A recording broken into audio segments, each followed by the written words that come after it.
Olá, seja bem-vinda, seja bem-vindo ao podcast Na Íntegra. Hoje nós temos como convidada a advogada Carla Stefanini. Ela tem cerca de 20 anos já de atuação no serviço público na área de proteção às mulheres, de defesa dos direitos da mulher. E nesse período, inclusive, ela cumpriu o mandato como vereadora em Campo Grande e agora ela ocupa uma posição de chefia num grupo de trabalho para discutir como melhorar os serviços de atendimento às mulheres vítimas de violência, numa gestão compartilhada entre o governo do estado e a prefeitura, na Casa da Mulher Brasileira aqui em Campo Grande. Queria agradecer a sua presença, Carla, obrigada por vir aqui debater um tema tão relevante, né, e que está sempre na pauta da sociedade, né? Sim, Maristela, eu que agradeço o convite para participar desse podcast na íntegra do Campo Grande News, que é um veículo tão importante por bem informar a população campograndense e sul-mato-grossense. A gente diz que primeiro se pensa o problema, né? Os teóricos estão pensando para depois buscar as ações para combater, assim. O que a teoria fala sobre a violência contra a mulher? Onde está isso na origem? Está no machismo nunca superado? Está exatamente na desigualdade de gênero, na desigualdade entre homens e mulheres, que está expressa de forma mais perversa na violência praticada contra as mulheres, né? E principalmente essa violência acontecendo no lugar que ela deveria estar mais segura, que é a sua casa, e por quem ela deveria estar sendo mais respeitada e protegida, que é pelos seus companheiros. A gente pode dizer que isso é uma coisa estruturada na sociedade, porque as mulheres ocupam cargos públicos. A gente tem parlamentares, embora sejam um número menor, tem em posições de destaque na economia, no poder executivo, enfim. Mas ainda assim continua essa visão machista. Tem uma palavra até que se usa muito, patriarcal, e às vezes até parece que é um ativismo usar essas palavras, mas é uma necessidade, né, de tratar disso. As coisas têm que receber o nome que tem e ter que ser faladas como são exatamente nominadas, né? Então, o que a gente vive em relação a a situação das mulheres subjugadas, oprimidas e reprimidas pelos homens é o extrato de uma sociedade patriarcal, onde nós nos desenvolvemos tendo na centralidade dessa sociedade o poder masculino. E o reflexo está no machismo, aquilo que é para os homens e aquilo que é para as mulheres, aquilo que é adequado para os homens e aquilo que é adequado para as mulheres. E nessa adequação, na perspectiva do machismo fruto do patriarcado, você vai ter as desigualdades. E que nós, com muita força, com muita obstinação, estamos trabalhando para romper. Temos dado passos importantes, sim, né? E aí, principalmente, quando nós conseguimos estruturar e implantar as políticas públicas para as mulheres. A gente pode dizer que nem sempre o mundo do poder público acompanha a velocidade do mundo real, como na lei também. A lei demora para vir. É possível dizer que a gente avançou em certa maneira para dar alguma Sim. proteção às Eu mulheres? posso até dizer que nós não avançamos num espectro geral na justa medida que nos é devida. Mas nós podemos reconhecer, sim, avanços. Então, vamos pegar um primeiro marco legal, que é a Constituição de 88. Lá está consignado que homens e mulheres são iguais em direitos e deveres, correto? Então, ali eu tenho, do ponto de vista formal, agora eu tenho que fazer isso acontecer. E do ponto de vista material? Não. Ainda hoje, se eu vou olhar no campo, por exemplo, da desigualdade do trabalho, ainda hoje, as mulheres tendo maior grau de escolaridade, elas não recebem o mesmo salário para as mesmas funções. Ainda existe uma desigualdade salarial a ser corrigida.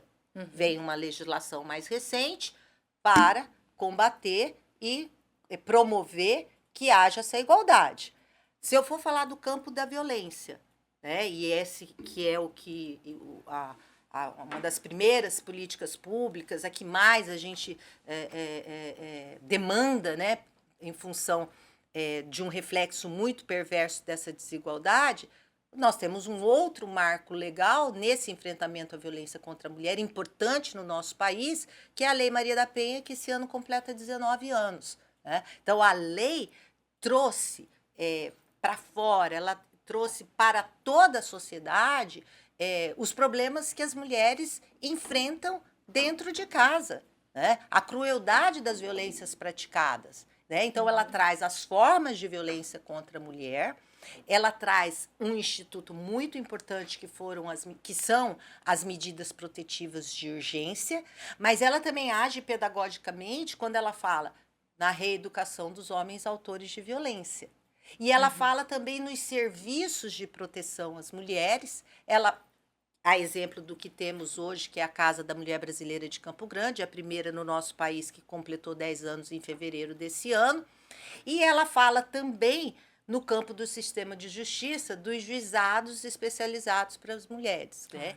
Que hoje o que nós temos são varas de violência doméstica, inclusive, quando da inauguração da casa, a primeira vara de medida protetiva no nosso país, a primeira vara para analisar, né, as medidas protetivas do nosso país, que é que tem na Casa da Mulher Brasileira, e que esse ano nós temos a quarta vara isso também mostra o para as tanto medidas que isso protetivas. é volumoso, né? E além disso, também nessa evolução, por exemplo, da própria lei, nós tivemos uma lei que lá, quando ela foi sancionada em 2006, discutiu-se a constitucionalidade dessa lei.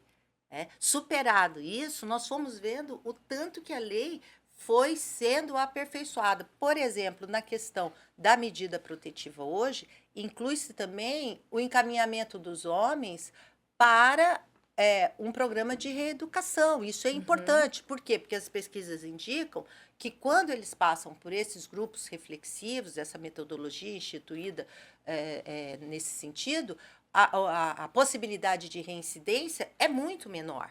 Né? Então, a Lei Maria da Penha é este marco importante também para o enfrentamento à violência contra a mulher, é uma das 3 melhores no nosso país, no mundo, não é?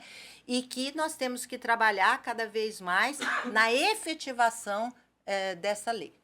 A senhora estava me dizendo também que o Estado tem um histórico de ações nesse sentido, que é desde os anos 90 ter criado uma delegacia. Inclusive, acho que eu me recordo, eu ainda estava entrando no jornalismo, nos anos 80 até a delegada Zenóbia, que foi um marco, né? Ela teve relevância, foi até acho que em programas nacionais falar sobre esse trabalho, né? A senhora podia falar daqui do Estado, dos serviços, nessa parte do atendimento? É muito importante o compromisso que a gente observa do Estado do Mato Grosso do Sul com essa pauta do enfrentamento à violência contra as mulheres e da defesa do direito das mulheres, da cidadania das mulheres.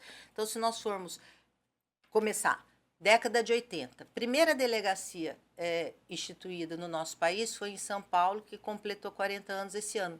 Em seguida, Mato Grosso do Sul também com a sua primeira delegacia na década de 80. Isso significa muito. E pela valorosa delegada Zenóbia, que foi a primeira titular dessa delegacia. Então, nós estamos sempre acompanhando esta evolução para trazer a efetivação dos direitos das mulheres. Conselho Estadual da Mulher, na década de 80, também, Mato Grosso do Sul, junto, São Paulo instituiu, Minas Gerais instituiu, Mato Grosso do Sul também instituiu o seu Conselho Estadual dos Direitos das Mulheres. E em 99, nós fomos o primeiro estado da federação a termos um organismo governamental de política para as mulheres. E a partir de então, os sucessivos governos estaduais estão investindo, estão fortalecendo esta política pública, que é aquilo que era uma coordenadoria estadual de política para as mulheres, depois transformada em subsecretaria da mulher, como se constitui hoje. E agora, se nós chegarmos neste ano, nós temos, houve o lançamento de um programa muito importante do governo do estado, que é o programa Protege, desenvolvido a partir da Secretaria de Cidadania e que envolveu outras secretarias para que esse programa seja transversal, permanente e intersetorial, né? Foi lançado com a presença do governador Eduardo Riedel, do vice-governador Barbosinha e da nossa secretária de Cidadania, Viviane Luiza, junto com a subsecretária Manuela, num grande evento que congregou a sociedade civil, congregou os poderes constituídos e congregou também, além das representações políticas, que são importantes em todos os níveis, né, e inclusive o legislativo, também prefeitos, prefeitas municipais, porque nós temos também, além do programa Protege, a municipalização de serviços como o CEANCA, que nós temos em Campo Grande, que é o Centro Especializado de Atendimento à Mulher e à Criança e Adolescente, que são filhos e filhas dessas mulheres vítimas da violência, que precisam de um atendimento sociopsicológico individualizado, e vai ser feito nesse centro de atendimento. Uhum. E aí, neste programa também, prevê esta municipalização, né? E dentro dessa rede do Estado, nós temos 9 centros de referência de atendimento à mulher, nós temos mais de 50 organismos governamentais, municipais de política para as mulheres, isso quer dizer uma gerência, uma subsecretaria, uma secretaria executiva, enfim. Existe um ponto em mais de 50 municípios dentro da gestão pública, né? Existe um organismo, melhor dizendo, que vai estar ali para tratar e para desenvolver tanto as políticas públicas de prevenção e de proteção às mulheres. Além disso, e esse é um dado muito importante, nós temos 13 delegacias da mulher no estado de Mato Grosso do Sul. Isso, se nós formos fazer a relação per capita por habitantes, eu acho que estamos bem à frente em relação a outros estados da federação. Então, nós temos uma rede robusta, né, constituída dentro do estado de Mato Grosso do Sul, na defesa e na proteção dos direitos das mulheres. E dentro deste programa Protege, nós lançamos uma assistente virtual, que é a Vitória, né, que pode orientar as mulheres e a sociedade em geral de como essas vítimas buscarem ajuda. Dentro da transversalidade do Protege, nós temos com a Secretaria de Educação o EJA Mulher, é muito importante e significativo a escolaridade das mulheres. Nós sabemos que a educação é libertadora e contribui para que essa mulher consiga ter uma colocação no mercado de trabalho que bem remunere, um trabalho digno, a partir do momento que ela eleva o seu grau de escolaridade. Então, dentro da rede estadual de educação, o EJA Mulher, nós temos na assistência social para aquelas mulheres que passaram mediante critérios, né? Tem o boletim de ocorrência, foi constatado que ela é vítima de violência e sofre risco de morte e não tem um lugar seguro para morar, para ser abrigada. Então, ela é encaminhada para a casa-abrigo do Estado, junto com os filhos menores. E ali ela vai receber todo um atendimento para que ela consiga se recompor, quer na questão da moradia, quer na questão do encaminhamento dos seus filhos e filhas, na questão da escola, e principalmente também ela poder se reconstruir, dando oportunidade de qualificação profissional, né? E também de empregabilidade. E, nesse sentido, quando vai se fazer o desligamento dessa mulher, depois de ela ter conseguido se reorganizar nesses vários aspectos, inclusive da moradia, ela vai receber um auxílio financeiro para poder estruturar a sua nova casa, né, do ponto de vista material, e mensalmente um auxílio para poder ter condições de se reerguer, né, e tudo isso mediante critérios. Esse é o programa Recomeços que foi uma lei recém-aprovada. Que está sendo desenvolvido para as mulheres que estão abrigadas e que sofreram tentativa de feminicídio, ou que sofreram, ou que estão num risco iminente de morte. Então, mediante critérios, elas são abrigadas e recebem todos esses atendimentos que eu disse aqui. Então, são aspectos importantes que nós estamos evoluindo, inclusive questão de soluções tecnológicas desenvolvidas com a segurança pública para serem implementadas e que já estão sendo implementadas. Isso E tudo com vai... os jovens, Maristela, também não posso, quero me lembrar que eu acho muito importante. Nós temos que conversar com todos os níveis e espectros da sociedade. Os jovens são muito importantes, porque nós vemos, apesar de todo esse enfrentamento que a gente faz da violência, de todo esse trabalho de conscientização, do respeito e da promoção da dignidade das mulheres, que há situações que adolescentes iniciando as suas relações afetivas, jovens iniciando as suas relações afetivas, mas já demonstrando sinais de controle e posse sobre essas meninas. É uma coisa que parece que vai se repetindo a cada nova Que vai se geração. repetindo. Então, nós também temos que trabalhar com esses jovens, e isso vai ser feito dentro do programa Protege, junto com os grêmios estudantis.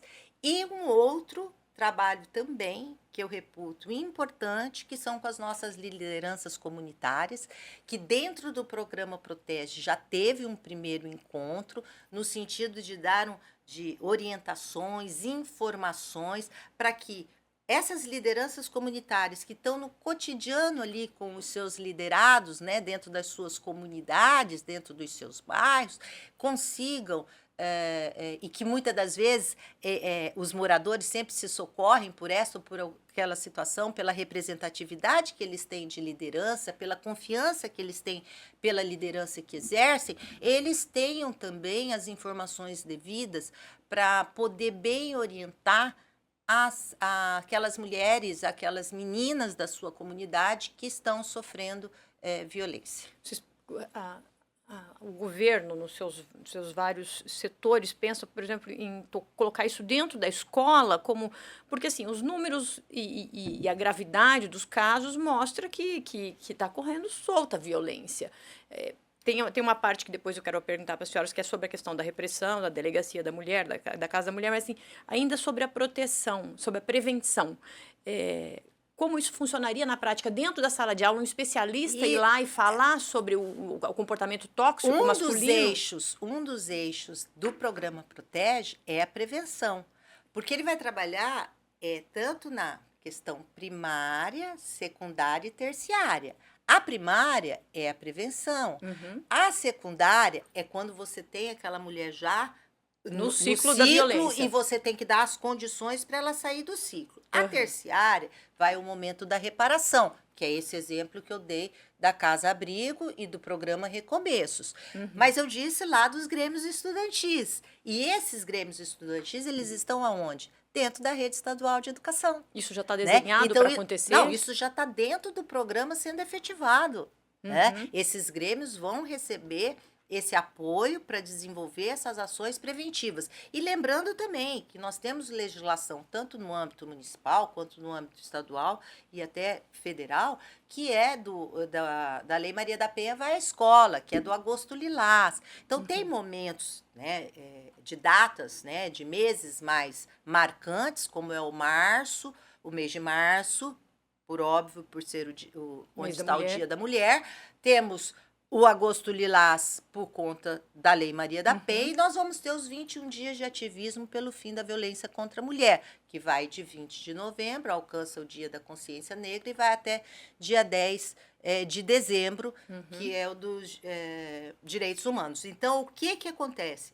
Mas, permanentemente, como eu disse no começo, nós estamos trabalhando a prevenção. E por isso nós também temos tantas demandas como temos no nosso serviço, porque essa prevenção está acontecendo, essa informação está acontecendo, e o programa Protege vem, inclusive no lema dele diz, proteção por todos os lados. Por quê? Porque ele se comunica de forma transversal com outras políticas públicas afetas diretamente no sentido de colaborar no sentido de se somar para bem orientar a sociedade, as mulheres e suas famílias, né? Porque a gente sabe que os filhos e filhas dessas mulheres vítimas de violência que estão dentro, acompanhando, vivenciando, testemunhando esse ciclo de violência a qual a mulher está submetida, eles também vão sofrer o reflexo dessa violência. De reproduzir, inclusive, na vida pessoal, né? Inclusive de reproduzir.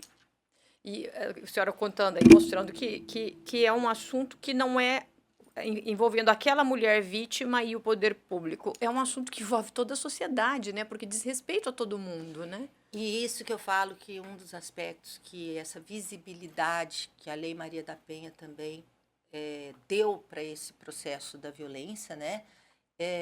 E também as ações das políticas públicas, claro, né? Que você estimula a mulher a denunciar, mas você tem que dar condições para ela denunciar também.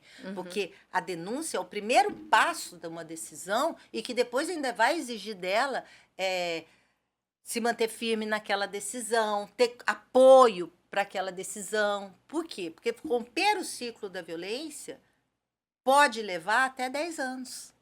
Isso que as pesquisas indicam. Para essa mulher que começa Por primeiro isso, numa violência psicológica e até microviolências, né, que ela às vezes despreza, pequenas relativiza. violências que ela não vai mais acontecer, e isso se escala. E a cada ciclo que ela perdoa e volta, como diz a professora Alice Bianchini, que é uma referência na nossa área, esse ciclo volta numa espiral.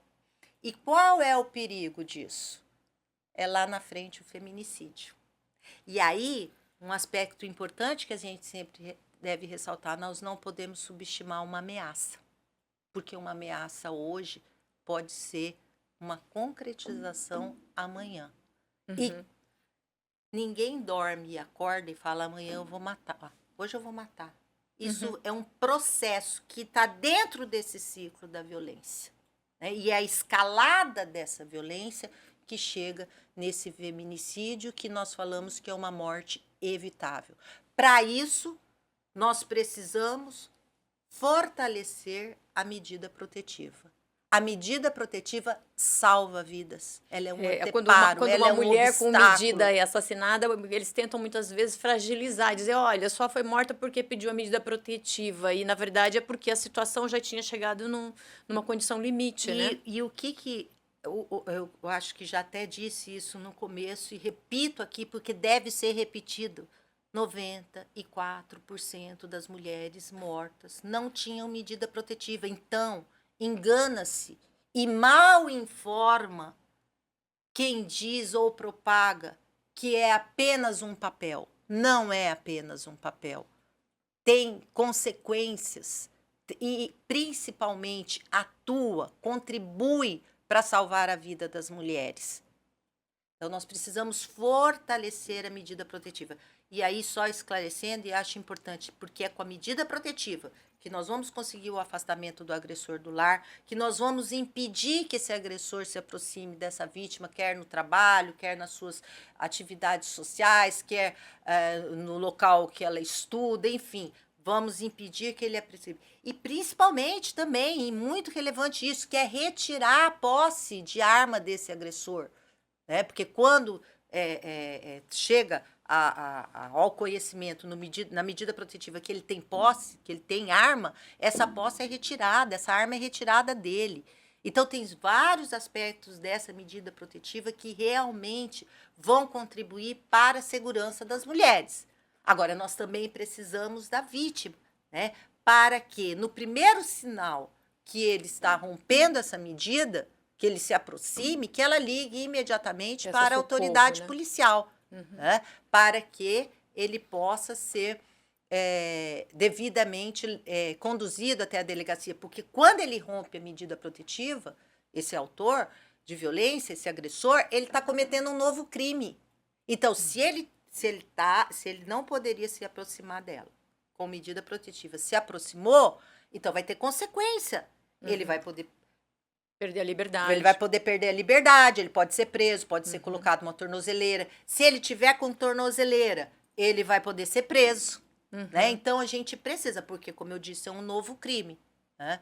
E nesse também um outro aspecto importante que eu falei da tornozeleira agora e dentro do Protege, junto com a Secretaria de Segurança Pública nessa transversalidade, ampliar também a questão, o investimento para ampliar O as uso do equipamento. tornozeleiras. Aham. Né? A senhora está há 20 anos dedicada a isso. E a gente estava conversando aqui que esse ano alguns episódios foram muito chocantes, como o de uma colega jornalista e uma outra jovem, um tempo depois, porque ambas foram mortas com muitas facadas. E a gente teve até um episódio de um rapaz muito jovem que pôs fogo no corpo da esposa e do bebê. Não dá uma sensação de se estar enxugando gelo, assim, de um ciclo que está o tempo todo se renovando, com uma pessoa tão jovem, sendo tão agressiva? Olha, ainda que possa ser uma pessoa com muita experiência, com muita vivência na área, em todos os âmbitos de atuação, mas a cada crime, né, a cada feminicídio, isso nos mortifica por dentro, isso nos indigna, mas tem que ser, mas nós temos que nos sentir cada vez mais desafiados a continuar. Desafiados a continuar. Até em memória da vida dessas mulheres. E também em reparação a essas famílias e a estes órfãos do feminicídio. Porque muitas mulheres são mortas na frente Dos filhos. dos filhos e das Claro. filhas. É até um agravante, Não né, é do Código Penal, esse tipo de feminicídio, né? Quando é Exatamente. diante dos filhos. Exatamente. E não é incomum a autoridade policial, pericial, chegar na hora, né, do evento, morte ali, daquele feminicídio, e encontrar uma criança na poça de sangue do corpo da mãe. Então, quando nós imaginamos essas cenas trágicas, tristes e devastadoras, nós temos que dizer, aqueles que atuam na área, nós precisamos continuar. E precisamos trazer Ampliar, mais reforçar. pessoas junto conosco para dar o basta que essa violência precisa. Por isso que nós temos cada vez mais esse engajamento, e é importante poder público, sociedade civil, todas as pessoas envolvidas. E nós temos um episódio recente que demonstra que nós temos conseguido chegar à consciência das pessoas. Qual episódio? Que foi o episódio do elevador, onde a mulher recebeu 61 Uma socos. médica, né? Por um fisiculturista, não é isso? Teve duas situações. A da médica, que foi em São Paulo, e ela era residente em Santos, e tinha ido passar o final de semana em São Paulo com o namorado, e depois eles saem, ela volta primeiro, e ele chega em seguida, por uma situação lá no passeio deles, ela volta antes, e aí ele chega e a agride, e também que é uma tentativa de feminicídio, claramente. Mas tem a outra situação do elevador. Porque o elevador, quem foi a figura central, que esse aconteceu lá no, salvo engano, no Rio Grande do Norte? Foi o porteiro, que ele viu pelas câmeras que o agressor ele estava soqueando, não tem outra palavra para falar, claro. para descrever aquela cena. Ele soqueou aquela mulher. Um homem robusto também, acho que um ex-jogador ou praticante de basquete, alguma coisa assim. Mas, gente, 61 socos. E foi o porteiro que percebeu e viu pelas câmeras e acionou a autoridade policial. Então, esse exemplo é muito importante, porque ele diz o seguinte, como hoje nós não deixamos, muitas pessoas não deixam mais passar. Se eu vejo que a minha colega de trabalho está numa situação que precisa ser ouvida, ser orientada, eu me colocar à disposição dela, sem pré-julgamento. Sem pré-julgamento, mas sim com disposição de ouvir e de orientar, e de bem orientar e alertar. Alertar da percepção de risco, porque se eu tenho alguém das minhas relações familiares, que eu percebo que essa mulher está se distanciando do convívio familiar, que isso é uma das outros sinais que é dado de violência. Vamos nos colocar a ouvi-la para bem orientá-la também. Então, o que a gente vê? A gente já vê manifestações nesse sentido claras. Por exemplo, no campo das empresas, né, que tem aquela comissão que chama CIPA, que é de prevenção ao acidente de trabalho, que antes era restrito, né, mais a alguma situação que envolvesse um acidente. Nós somos chamadas, eu já fui chamada para dar palestra sobre a questão da violência contra as mulheres, sobre o enfrentamento da violência contra as mulheres, divulgar serviços, divulgar a Lei Maria da Penha. Então, a gente vê passos importantes nesse sentido, né? Está na agenda, né, do mundo. Não é na nossa agenda, mas está na agenda do mundo também. Eu queria agora... Tanto é que todos os anos a ONU se reúne no mês de março, naquela comissão sobre a situação da mulher, né, para discutir vários aspectos, né, dos direitos das mulheres. A senhora acabou de assumir o comando aí de um grupo de trabalho que tem vários segmentos aí do governo e o próprio sistema de justiça com 180 dias para pensar sobre como aperfeiçoar a Casa da Mulher Brasileira, né? Eu queria que a senhora falasse um pouco sobre isso. Na realidade, esse grupo de trabalho que foi constituído e me coube a coordenação é do ponto de vista de adequação do espaço físico. Da estruturação. Né? Da estruturação. Nós temos... a casa tem 10 anos, ela foi pensada em determinado momento, né, e atendeu com o espaço físico, mas os atendimentos, a nossa demanda aumentou assim, significativamente, né, e também os serviços. Né, nós iniciamos com a terceira vara de violência doméstica, né, dedicada à análise das medidas protetivas. Esse ano já se instaurou a quarta vara, uma quantidade dentro muito da grande, casa. né? Nós iniciamos com uma promotoria. Este ano também já foi instituída a segunda promotoria. Né? Nós temos a Defensoria Pública também dentro da casa e ampliando os seus atendimentos também. E fora Delegacia da Mulher. 24 horas. IML também o foi IMO pra lá, nós né? conseguimos, né, em 2003, era o único serviço que demandava fora da casa, embora a gente tinha um apoio da Central de Transporte, mas conseguimos adequar um espaço para o IMO atuar dentro da casa. Agora, o volume do atendimento aumentou significativamente também e as estruturas físicas que nós precisamos, então, ver de que forma nós podemos adequar.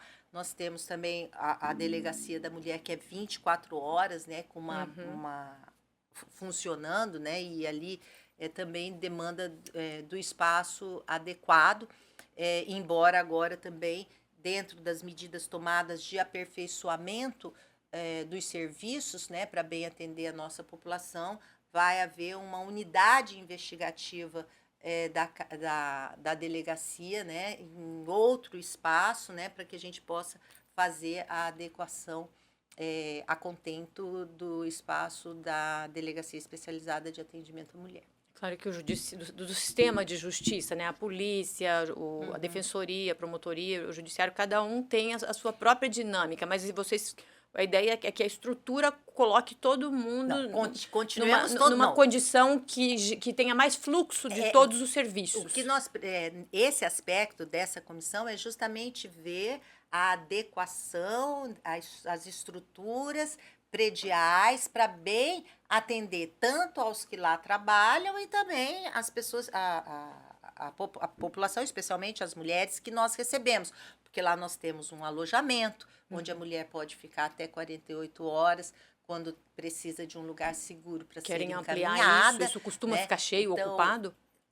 É adequado. Né? O que nós temos nesse aspecto é adequado. O que nós temos que ver é a adequação de uma forma a contemplar melhor são as instituições do sistema de justiça por essas razões que eu aqui coloquei. Tá certo. Tem algum outro aspecto que a senhora acha importante que a gente deva dizer para as pessoas, para as mulheres, para os próprios homens, como se repensarem para serem menos tóxicos nas relações? Sim, eu acho que esse momento você usou bem a palavra. Eu acho que por tudo que nós temos visto, né, uma intolerância exacerbada, nós não vamos, nós precisamos resolver as nossas situações, as nossas relações com diálogo, com respeito, né? Eu falo que respeito cabe em todas as relações e não é diferente nas relações pessoais. Nós não vamos ganhar aquilo que os homens não ganhavam no grito e não estão mais conseguindo ganhar no grito, eles estão querendo ganhar na faca. E nós vemos cada vez mais a crueldade como as mulheres estão sendo mortas. Então, é importante que esses homens repensem a sua masculinidade, porque as mulheres tomaram um caminho que não tem volta, que é o caminho do quê? De se reconhecerem como capazes, de se reconhecerem que elas podem sim tomar as suas decisões de vida, que elas devem ser respeitadas nas suas decisões. E que o fato dela dizer, essa relação não me contempla mais, por esta ou por aquela razão, a razão é dela. Por que ela não... Isso não pode significar para ela uma sentença de morte. E é isso que nós vemos acontecer. Mas por que será que ela disse não? Ela teve as razões. E às vezes, a maioria das vezes, a razão é a falta do respeito. Claro. É a falta do respeito. É achar que essa mulher é posse e propriedade. Mulher não é posse e propriedade. Né? Nós merecemos o respeito e merecemos viver uma vida com dignidade. Então, este é o momento de chamarmos os homens a uma reflexão. Este é o momento de eu ampliando um pouquinho minha resposta, né? Porque eu acho que essa resposta não é de uma única palavra. Né? Porque se eu fosse usar únicas palavras, eu diria: como essas mulheres chegam na casa? Com dor, com medo. E o que ela espera ao sair da casa? Paz, respeito. Nós já temos todos os indicadores sobre a violência contra as mulheres. O perfil dessas vítimas, a forma de violência, como elas são mortas, por minuto, por segundo, por dia. Estatística nós temos todas. Agora nós precisamos de outras respostas. Nós precisamos ver as estatísticas destes agressores. Entendeu? O masculino. Precisamos saber. Foram denunciados, foram processados, foram julgados, condenados ou absolvidos. Esta resposta nós precisamos dar, a visibilidade relativa aos crimes cometidos contra as mulheres. As mulheres e suas famílias precisam de ter a visibilidade da responsabilização desses homens autores de violência. Essa é uma satisfação que nós devemos dar. Né? Nós sabemos que estão acontecendo, mas nós precisamos dar a mesma visibilidade que se dá hoje para os crimes cometidos. Nós precisamos dar das respostas de como esses homens foram julgados. Até porque a punição é meio que uma estratégia de pacificação, né? O Estado assume esse poder de usar a violência, de punir quem fere a lei como uma forma de restabelecer a paz, né? Exatamente. É dizer o seguinte: o seu ato tem consequência. O seu ato tem consequência. A gente sabe que as estruturas agem para isso, mas nós precisamos dar a visibilidade dessas condenações também para que outros tomem outro caminho. Né? para que saibam que eles serão responsabilizados.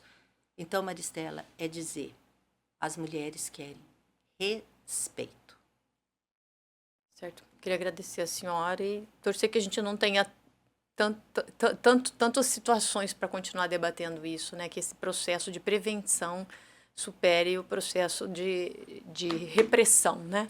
Exatamente. Eu agradeço a oportunidade de nós podermos compartilhar essas informações e quero aqui terminar lembrando os canais importantes que a gente tem em mente.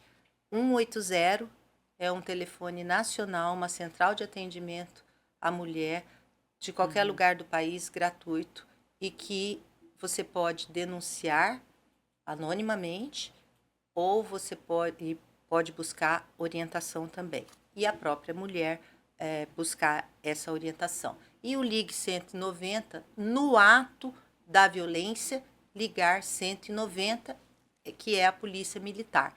E 153, que é a Patrulha Maria da Penha, especialmente também na questão dos descumprimentos das medidas protetivas. Muito obrigada pela oportunidade.